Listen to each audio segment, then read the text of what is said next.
Hello and welcome to the Coors Event Center. I am Matt Smith. Thank you so much for tuning in.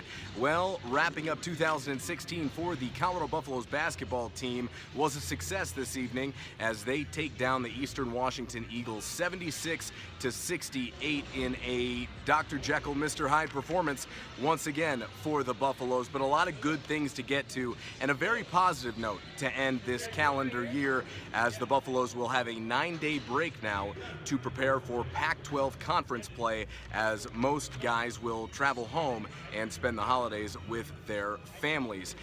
In tonight's game, the Buffaloes had a very slow start scoring in this one.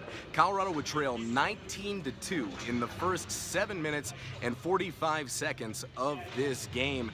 Very good offense, but the Buffs could not put it in the basket, something Derrick White alluded to in the post-game press conference, that he felt the Buffaloes actually had some pretty good flow to their offense. It reminded me actually a lot of the first half against Notre Dame, which with any luck at all, the Buffaloes make some shots and that game ends up being a lot closer than it is. But tonight, Colorado in that first half was sluggish on the defensive end, certainly. Coming into this game, they knew all about Eastern Washington and their scouting report. They lead the Big Sky Conference at the moment in time, but they are led by junior point guard Bogdan Bliznyuk, who lit it up in the first half. In just about 15 minutes, he had 20 points in the first half, finishing with 21 points in 20 minutes in that first period of play. 8 of 12 from the field. Colorado did not have an answer for him, and that was concerning because just a few weeks ago, we saw Robert Davis from Fort Hays State come into this building and light up the Buffs in the second half for 29 points. So it was kind of flashbacks there just a little bit, but as this Colorado team does, there are inconsistencies, which doesn't mean things are always bad. They have really good stretches of play as well. And at the end of that first half, they started to put together another very good stretch of play, and I think it was an added benefit because Colorado learned a different way to win tonight than I think they might have thought that they could have. The bench played a giant role in that first half. Eastern Washington built their lead to 14 with 5:37 left in the first half when a Bryce Peters and one would turn the tide. Colorado, led by their bench, would go on a 15-4 run over the final 5.5 minutes of that first half, and they would end up only trailing by 3 at half after previously having trailed by 17 to start this game. 16 bench points in the first half, which was really good. The starters were not very efficient whatsoever, but it was the bench that came in and picked up the slack, which had been lacking, quite frankly, outside of Delion Brown for the better part of the last 2 weeks. So it was really good to see the reserves get in there and make a difference in a basketball game. More Hyde than Jekyll in that first half, certainly, but a good way to wrap up the first period of play. There must have been a very interesting conversation in the locker room. I would love to be a fly on the wall because the effort and the focus drastically changed in that second half. I actually tweeted out during the game that there was 20 bad minutes of basketball played by the Buffaloes in the first half, which almost guaranteed us 20 good minutes just based upon this season and how things have transpired. And that's what we got for all intents and purposes. In that second half, it was more Jekyll than Hyde. 6 of 12 in their jump shots. They shot 53% from the field in the second half compared to just 34% in the first half. 25% from 3 in the first half and 66% from the free throw line in the first half. And then in the second half, 83% from the free throw line. And they made shots when it counted, including executing down the stretch, which is something that we've seen them do in spurts this season, but on a consistent basis, we have not seen it. And it was good to see the Buffaloes get it done in the second half. It was behind an 11-5 run pretty much right out of the gate, starting that second half of play. Josh Fortune hit 3 threes in the first 10 minutes. The focus and effort improved dramatically, which is really good because we talked about it in the podcast, No Bull, Just Buffs, this week, that coaching effort and getting consistency in that regard is not something that Tad Boyle wants to worry about. If he has to coach effort, he's got some significant problems. But coaching focus is a different story. And with such a veteran team, we've been wondering this season, Where is that going to come from? And in the second half, it came from Derrick White, which we also spoke about in the podcast, that he was going to affect this season's these season's results, I should say, more than anybody. Derrick had 9 points and 7 assists in the second half, and to be quite honest, was brilliant in that second half. He was much more aggressive from the jump, even in that first half, which I really like to see from Derrick. He put the ball on the floor, he got to the rim, he got to the free throw line when Colorado was sluggish offensively. It was a tie game in the second half at 8:30. Delion Brown took a huge charge, and Dell played another great game tonight, especially coming off the bench for a freshman.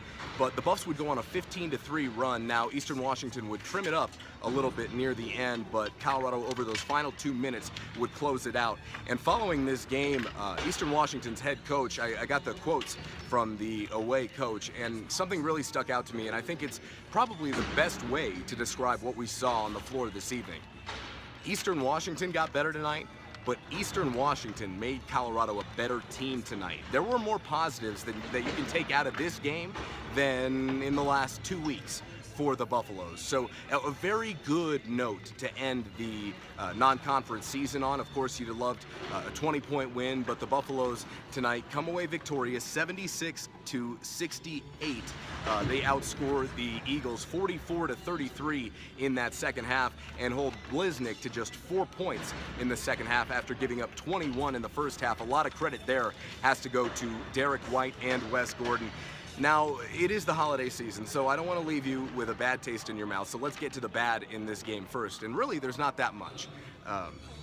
The defense, obviously, on Bliznyuk in the first half was not good whatsoever. It was the second time in 3 games that Colorado has given up 20-plus points in a half to an individual. The Buffs have to find a way to get stops down the stretch, especially when you're dealing with a 17-point deficit like they did, and that's something that Tad Boyle, like they did in that first half, and that's something that Tad Boyle brought up in the postgame press conference, that Colorado has to learn to chip away at leads if they want to stay in close ball games heading now into conference play, which they're guaranteed to have, because this Pac-12 Conference from top to bottom is pretty good. A little bit of separation between the really good teams and the really bad teams compared to years past when 1 through 11 really was able to compete. The only other bad thing that I'm going to mention is the fact that Eastern Washington had 4 turnovers, just 4 turnovers in this game. That is not something that Colorado is going to be able to get away with now moving forward. They've got to find a way to create havoc and turn other teams over when it comes time for conference season. Now let's get to the good. Season low in turnovers for the Buffaloes. Only 9 tonight. Their defense on Bliznyuk in the second half was great. We talked about Gordon and White combining there for the most part to do a very good job shadowing him around. Boyle said they didn't help off of Bliznyuk whatsoever at the end of the first half and into that second half.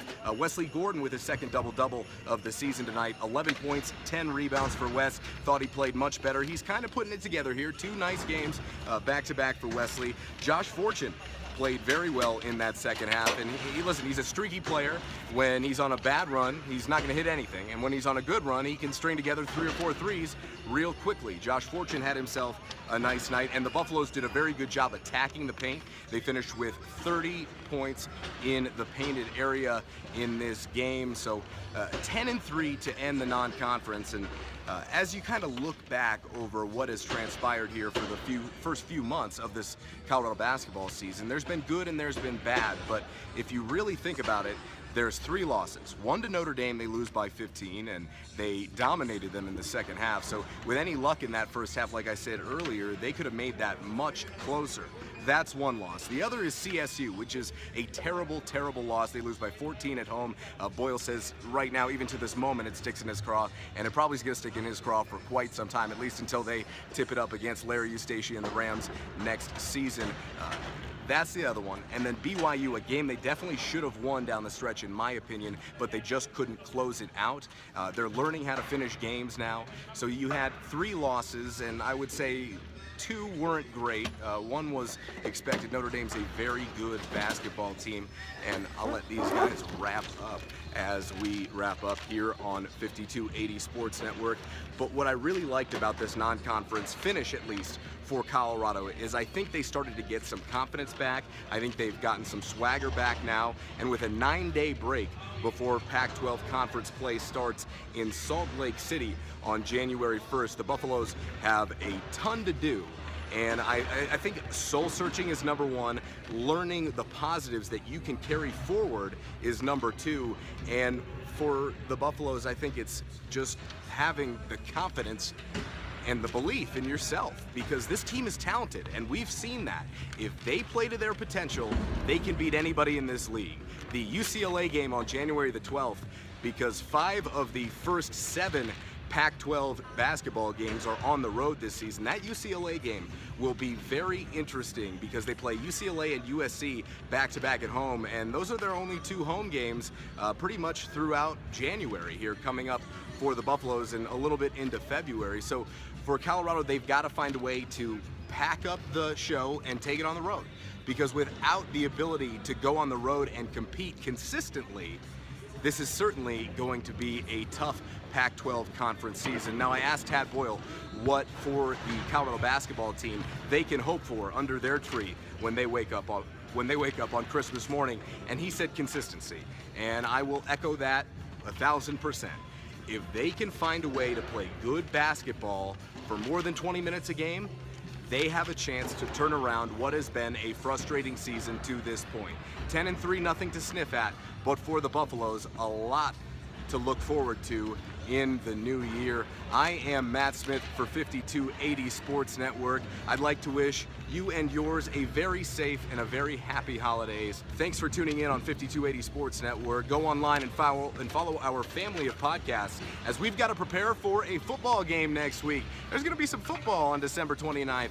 The Buffaloes will play in the Alamo Bowl against the Oklahoma State Cowboys in San Antonio, Texas. Should be a very fun one. Make sure you stay tuned to No Bull, Just Buffs this week, and we can get you ready for that. I will be in San Antonio providing you up-to-date coverage on the Colorado Buffaloes football team. Until 2017, or at least in San Antonio, I'll see you next time.